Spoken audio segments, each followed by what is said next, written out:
Hello from Stumbles. And Fumbles. So today we will be reviewing the Coleman Cascade 2-burner stove. And as members of the REI product advisors, we received this stove in exchange for our honest review. So we're going to go ahead and review it, give you our take on it, and compare it to some of the other stoves that we have so you can form your own opinion and see what you think. All right, so what we've been using in our cargo conversion trailer, and it's worked fine for us, but it's had limitations, is the gas one butane or propane stove, which we like because it does take propane or butane. But where we're limited and has caused us some problems is we can only cook one item at a time on it because you have one burner, which a lot of times you may have seen in the videos, we have to use my pocket rocket, the MSR, to cook. So if we're cooking a pot of coffee and breakfast in the morning, we can't do it all at the same time. We're kind of limited, and there's no wind deflectors around it unless we build one. And we all know in Arizona we get the wind. So that's what we've been using. We're happy with it, but it does have limitations. And then recently our son-in-law our son and daughter-in-law got us this Blackstone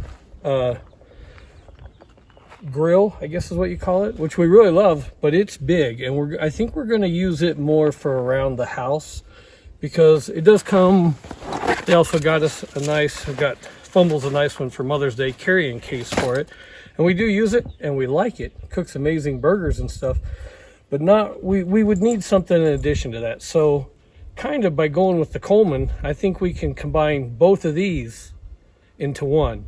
So I'm going to let Fumbles take over and kind of walk you around the Coleman stove we're here to review.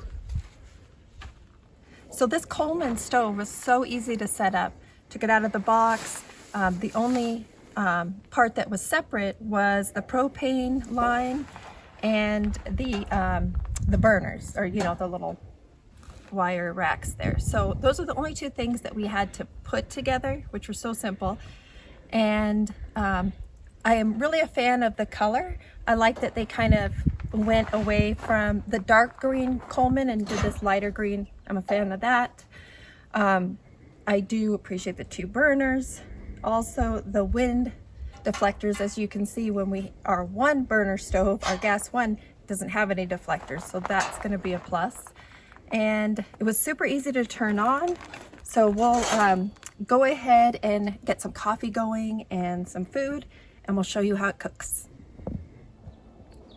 Okay, so we're going to go ahead and fire up a pot of coffee, and I'm going to get this water boiling for some pasta sides, and we're going to time it and see how long it takes to get the water boiling in each one and give you an idea of how quick it'll get them going. Okay, so we've got a pot of coffee ready to go. We're going to get that boiling. We're going to get this water boiling so we can cook our pasta sides, and we will time it and see how long it takes the stove to get the water boiling in each one. So we'll go ahead and get it fired up, and you can see how quick and easy it fires up. So I'm going to turn the lever. I can hear the gas, and then I'll just turn this. Easy enough.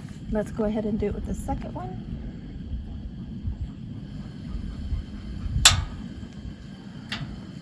I think I can see, yep, they're both going. So we'll go ahead and get the timer and see how long it takes. So the water has started boiling in the pan, and it took about 4 minutes at medium heat. Just so you know, this thing can crank up. I don't know if you can hear it, but this thing will really go high. So imagine if you had it cranked all the way up, it would probably only take a few minutes. But we kept it at medium, and as you can see, it's already boiling. The coffee is still percolating, or I'm sorry, it's still starting to boil, and it is set at a medium heat too. So we'll crank that up a little bit and see how much longer for the coffee.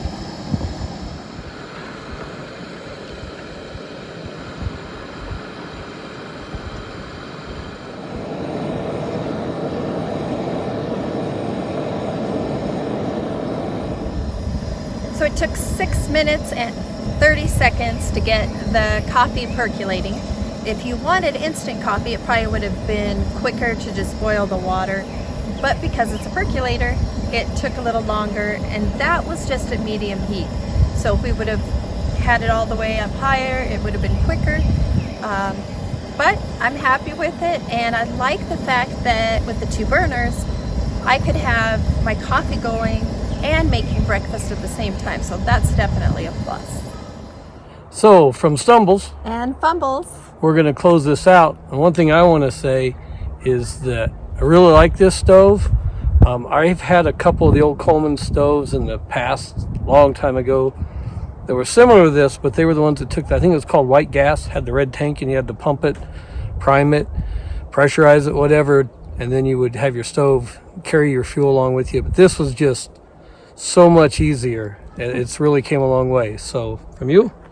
I want to talk about the pros. So the pros of this stove, it's much sleeker and more compact than the previous Coleman stoves used to be.